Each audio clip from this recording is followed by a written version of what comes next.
सोच ले राम के चरित्र में डूबने के लिए, तो राम के चरित्र में डूबने के लिए मुझे कई कल्पों तक, मैं एक तो जन्म की बात नहीं कर रहा हूं, कई कल्पों तक हम राम जी के चरित्र में डूबने का प्रयास करेंगे, तब भी कहीं हो सकता है कि आप पूर्णतः राम ना बन पाओ। ये वो राम है। आप कभी भी कह देते हैं लोग परिवार में कि मेरा बड़ा बेटा तो राम की तरह है। कई बार लोग कह देते हैं, कहीं 4 भाई होते हैं तो बड़े आराम से कह देते हैं, महाराज ये हमारा बेटा तो राम की तरह है। और वो भी बड़ा सीना तान के खड़ा हो जाता, महाराज मैं राम के बराबर हूं। आप कल्पना करिएगा, आप लोग जो सम्मुख बैठे हैं इनमें भी बहुत लोग बड़े भाई होंगे, बहुत लोग बड़े भाई होंगे। और कई बार सोचते होंगे महाराज कि मैं घर का बड़ा भाई हूं और बड़े भाई होने के नाते में मुझे तो राम की तरह मानना चाहिए, मुझे तो राम की तरह पूजना चाहिए, मैं तो राम की तरह हूं, मैं घर का प्रमुख बेटा हूं, घर का बड़ा बेटा हूं। लेकिन सत्य कहें भैया कि राम बनने के लिए तो बहुत त्याग करना पड़ेगा।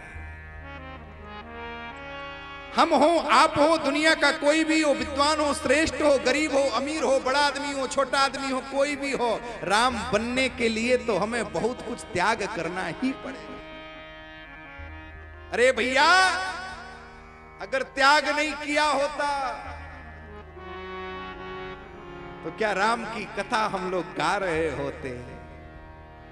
अगर त्याग नहीं किया होता तो जिस मर्यादा की हम दुहाई घुमाने का, फेरने का काम करते हैं महाराज, हम राम जी के आदर्शों को नहीं गा रहे होते।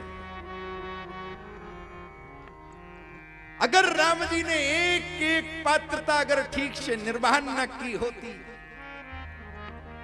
तो राम जी के चरित्र को हम नहीं सुन रहे होते। राम जैसा बनना सबके बस की बात नहीं है। हम तो यही कहते हैं महाराज कि राम जी के चरित्र को बस अपने जीवन में थोड़ा थोड़ा उतारने का तो प्रयास किया जाए।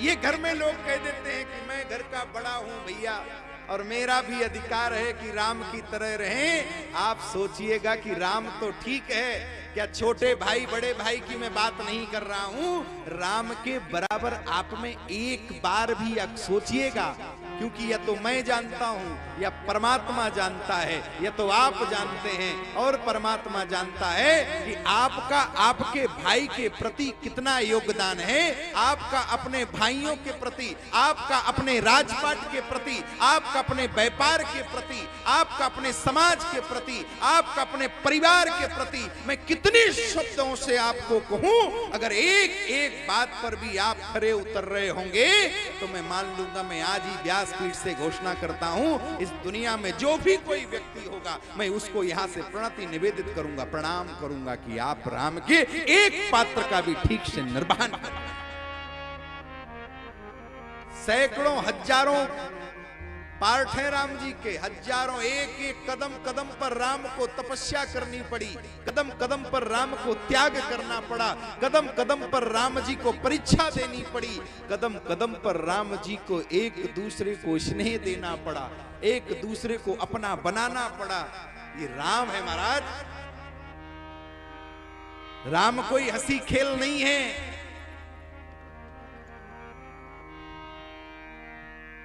और आजकल भैया राम तो राम बन भी जाए, घर का बेटा राम बन भी जाए तो जो महारानी सीता है वो राम को राम नहीं बनने देती, वो पहले से ही विखंडन करने का काम करती।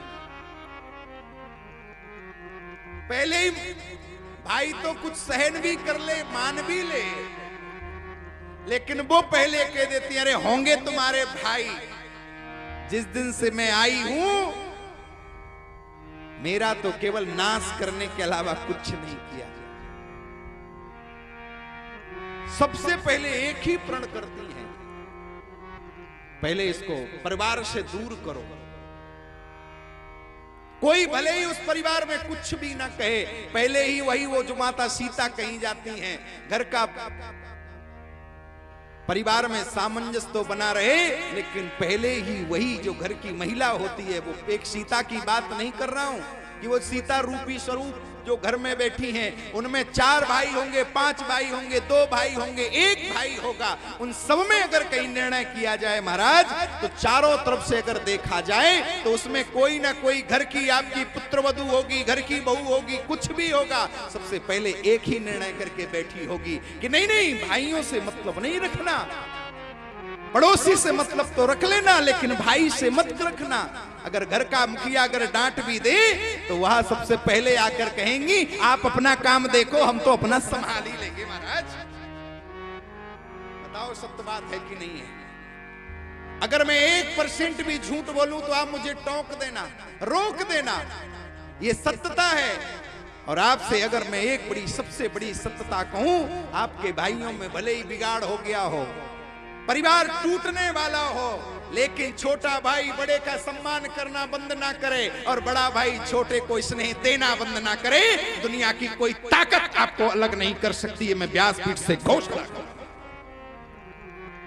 महाराज मैं बहुत सत्य थोड़ी खरी बात बोल जाता हूं। आपस में बोलना बंद मत करना, सम्मान देना लेना मत छोड़ना। आपस में जिस दिन बोलना बंद कर दोगे उसी दिन इतनी गहरी खाई हो जाएगी कि आपका परिवार वहीं पर रुक जाएगा और आप दूसरी दिशा पर जाओगे और आप दूसरी दिशा पर जाओगे। एक बात और मैं कहता हूं,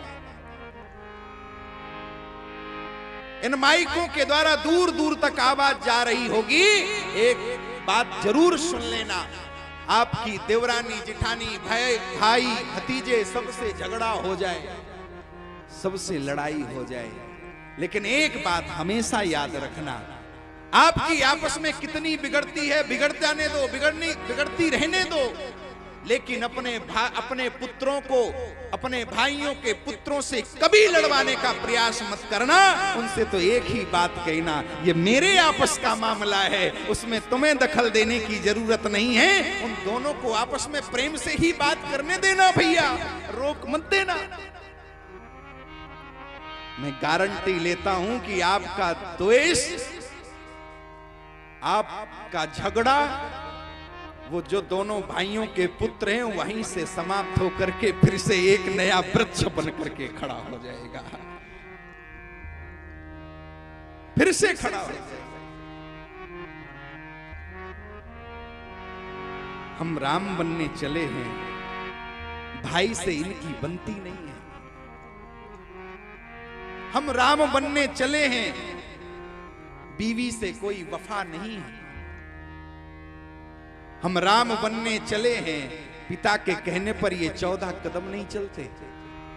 14 वर्ष तो छोड़ो, इतने बूढ़े बुजुर्ग यहां बैठे हैं, 2-4 दशकी में नहीं कह सकता हूं, इस पुत्रों के द्वारा कैसे ललकारे जाते होंगे, ये व्यासपीठ से मैं बयां कर सकता हूं, बयां कर सकता हूं। एक एक की अगर मैं अभी इतने हमारे वृद्ध जन बैठे, अगर मैं एक का हाथ पकड़ करके अगर उसी नस पर हाथ रख दूंगा तो केवल आंखों से उनकी जबान निकल पड़ेगी, अश्रुओं के माध्यम से उनका एक एक शब्द निकलेगा, एक एक शब्द निकलेगा। मुख नहीं बोल पाएगा, लेकिन आंख जरूर बताएगी कि मैं कितना कष्ट में हूं। एक एक आंख से जो अश्रु बहेगा, एक एक बिंदु बोलेगा, अरे महाराज आपने तो जैसी बात कही है, शायद मेरे जीवन में ऐसी कोई घटना नहीं घटी होगी जो मेरी आंख का एक एक आंसू न बता सके। ये प्रत्येक घर में इस प्रकार का व्यवहार आज की वर्तमान पीढ़ी के द्वारा प्रचलित हो रहा है। अरे महाराज आपको सत्य कहूं, पिता जिंदा बैठा होता और घर में जमीन के बंटवारे की बातें होती हैं कि मेरा हिस्सा इतना है, यहाँ तुम काम नहीं कर सकते, यहाँ तुम काम नहीं कर सकते, यहाँ तुम नहीं रह सकते। पिता जिंदा है, माता पिता दोनों जिंदा हैं, उनके नाम की सारी संपत्ति का बेटा पहले मरने से पहले उनका बंटवारा कर लेते हैं। ये वर्तमान की सत्यता है।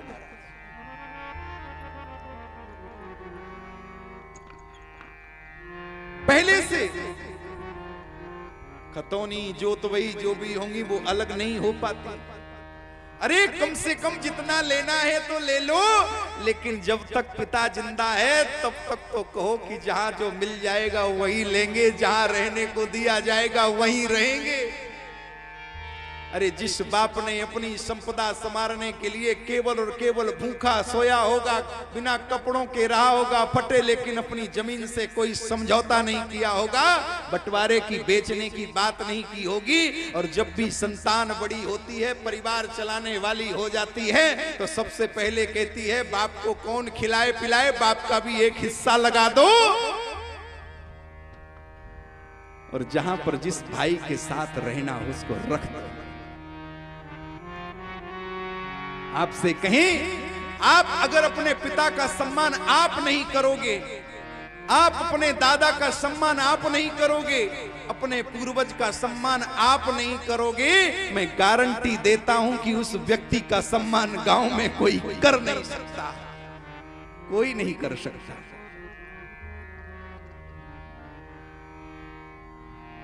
हम कहते हैं कि मैं राम बनूंगा, हम राम के आदर्शों पर चलेंगे। अरे जाने कितने सैकड़ों लोग होंगे जो स्त्रियों को देख करके उनका चंचल मन भटकता होगा। मैं सत्य बात कह रहा हूं, उनका चंचल मन रावण बनने का काम करता है कि कैसे भी मेरी जुगाड़ लग जाए, मैं इसका हरण कर दूं। दूसरी स्त्री कितनी भी अपनी क्यों ना कितनी खूबसूरत हो, लेकिन फिर भी एक ही बात कहेंगे, अगर उसकी पत्नी कितनी खूबसूरत है, अरे अभागो दुष्टो, जरा सोचिए, मैं राम की कथा करता हूं, मैं राम का गुणगान करता हूं, मैं राम के चरित्र को सुनता हूं, मैं राम के चरित्र का बखान करता हूं, मैं रामचरितमानस का पाठ करता हूं। मेरे जीवन में राम नहीं बन सकते तो एक बात याद रखना, कभी रावण बनने का प्रयास भी मत करना।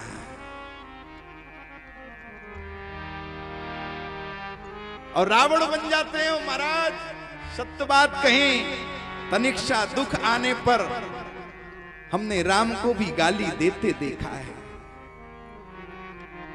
जरा सा कोई कष्ट हो गया, हमने अपने परिवार के मुखिया को गरियाते भी सुना है। जरा सा कोई अपराध हो गया महाराज, हमने अपने परिवार से, अपने घर के मुखिया से, अपने भगवान को, परमात्मा को, इष्ट को, देव को, सबको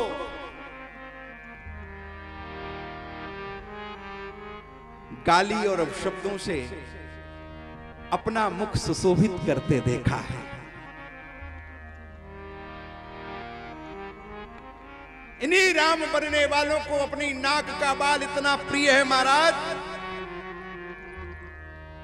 और उनसे कहो कि अपनी संपदा या सिंहासन त्याग दो, क्या कभी वो सिंहासन त्याग पाएंगे?